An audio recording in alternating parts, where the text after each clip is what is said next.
بسم اللہ الرحمن الرحیم إن الذين آمنوا والذين هادوا والنصارى والصابئين من آمن بالله واليوم الآخر وعمل صالحا فلهم أجرهم عند ربهم ولا خوف عليهم ولا هم يحزنون وإذ أخذنا ميثاقكم ورفعنا فوقكم الطور خذوا ما آتيناكم بقوة واذكروا ما فيه لعلكم تتقون ثم توليتم من بعد ذلك فلولا فضل الله عليكم ورحمته لكنتم من الخاسرين۔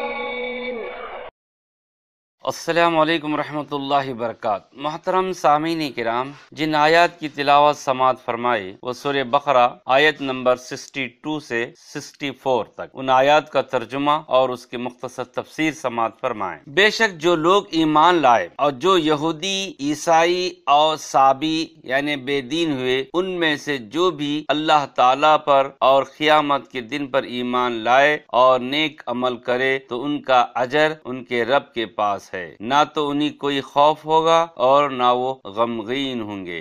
اور جب ہم نے تم سے پختہ وعدہ لیا اور تم پر طور پہاڑ کو لا کھڑا کر دیا اور کہا جو ہم نے تمہیں دیا ہے اسے مضبوطی سے تھام لو، جو کچھ اس میں ہے اسے یاد کرو تاکہ تم متقی بن جاؤ، اور پھر اس کے بعد تم اپنے وعدے سے پھر گئے، اگر اللہ تعالیٰ کا فضل اور اس کی رحمت تم پر نہ ہوتی تو تم ضرور خسارہ پانے والوں میں سے ہو جاتے۔ محترم سامعین، ترجمے کے بعد تفسیر اس طرح ہے: ہر دور میں ایمان اور عمل صالح ہی نجات کا ذریعہ ہے۔ جنہوں نے اللہ تعالیٰ کے احکام کی مخالفت کی پھر ان جرائم کی پاداش میں انہیں سزا بھی دی گئی۔ ان لوگوں کا ذکر کرنے کے بعد اب اللہ تعالیٰ یہ بیان فرما رہا ہے کہ سابقہ امتوں میں سے جن لوگوں نے ایمان و عمل صالح اور نیکی و اطاعت کی راہ کو اختیار کیا تو انہیں بہت اچھا صلاح ملے گا اور قیامت تک یہی اصول کار فرما رہے گا۔ اسی اصول کے مطابق جو شخص بھی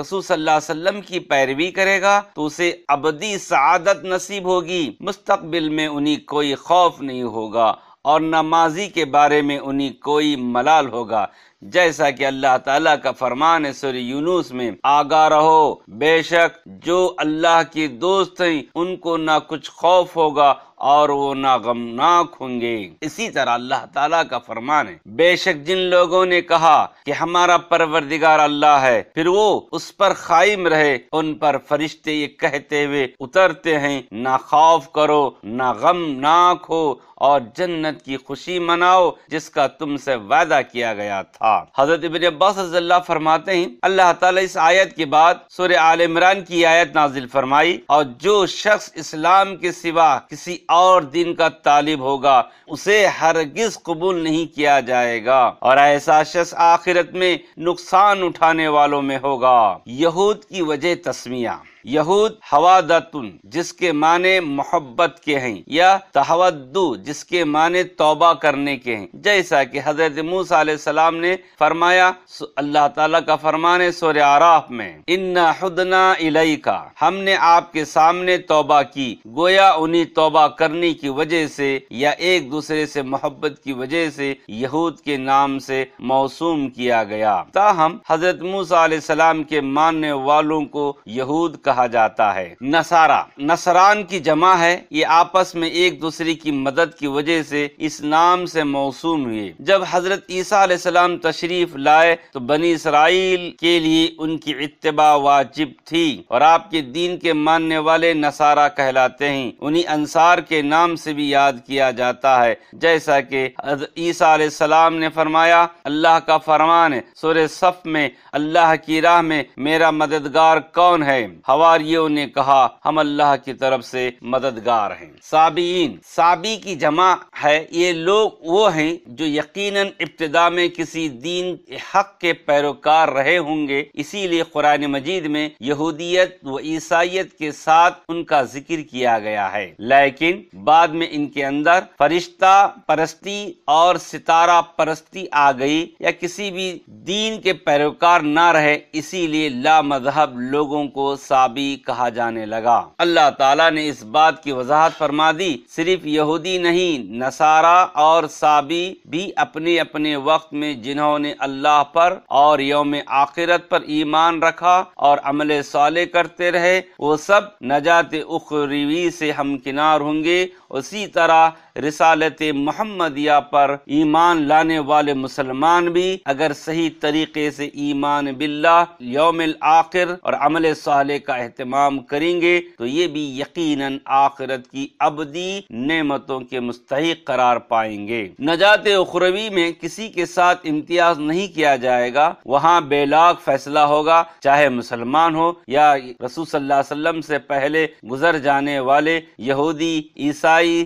سابی وغیرہ۔ رسول صلی اللہ علیہ وسلم نے فرمایا، قسم ہے اس ذات کی جس کے ہاتھ میں میری جان ہے، میری اس امت میں جو شخص بھی میری بات سن لے، وہ یہودی ہو یا عیسائی، پھر وہ مجھ پر ایمان نہ لائے تو وہ جہنم میں داخل ہوگا۔ محترم سامعین کرام، سابی قرآن مجید میں سابئین کا ذکر 3 مقامات پر آیا ہے۔ ایک سورہ بقرہ سورت نمبر 2 آیت نمبر 62 میں، اسی طرح سورہ مائدہ سورت نمبر 5 آیت نمبر 69 میں، اسی طرح سورہ حج سورت نمبر 22 آیت نمبر 17۔ ان 3 مقامات میں سابی کے بارے میں ذکر آیا ہے۔ سابیہ جس فرقے کا ذکر قرآن مجید میں کیا گیا ہے وہ موحدین تھے، ان کا دور یہود و نصارہ سے پہلے کا دور ہے، ان کا دور یہود و نصارہ سے پہلے کا دور ہے۔ وہ ایک اللہ کی عبادت کرتے تھے، ان کا اعتقاد تھا کہ اللہ تعالیٰ اس جہاں کا خالق و مالک ہے۔ پھر بعد میں ان کا عقیدہ ستاروں کے ساتھ وابستہ ہو گیا، جس کی وجہ سے ان پر بت پرستی کا الزام لگ گیا۔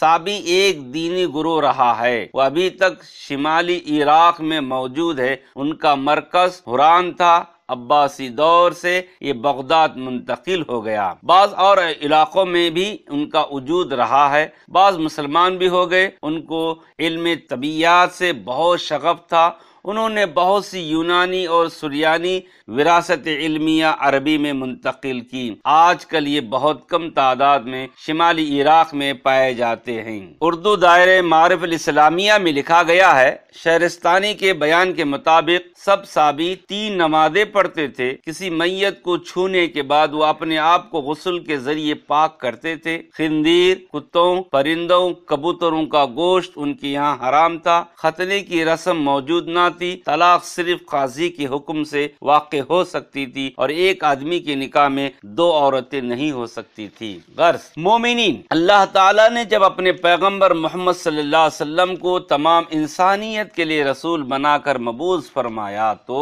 عیسائیوں کے لیے بھی واجب ہو گیا کہ وہ آپ کی تصدیق کریں، آپ کے حکم کی اطاعت کریں۔ آپ صلی اللہ علیہ وسلم کی ذات گرامی پر ایمان لانے والے تو صحیح معنوں میں مومن ہیں اور امت محمدیہ کو کثرت ایمان سابقہ تمام انبیاء کرام اور آنے والے امور غیب پر ایمان کی وجہ سے مومنین کے نام سے موسوم کیا گیا۔ یہود سے اللہ تعالیٰ کے خطاب کا باقی حصہ ہے۔ اللہ تعالیٰ نے جب ان سے تورات اور اس کی تعلیمات کی حفاظت کا عہد و پیمان لینا چاہا تو اپنی قدرت کا مظاہرہ کرنے کے لیے طور پہاڑ کو ان کے سر کے اوپر اٹھا دیا اور کہا کہ اسے پوری قوت اور مضبوطی کے ساتھ سنبھالو اور اس کے اوامر و نواہی پر عمل پیرا ہونے کے لیے صبر سے کام لو۔ انہوں نے اس وقت عہد تو کر لیا لیکن بعد میں اس کا کوئی خیال نہیں رکھا اور اسے توڑ ڈالا۔ انجام تو یہ ہونا چاہیے تھا کہ اللہ کا عذاب ان کو پکڑ لیتا،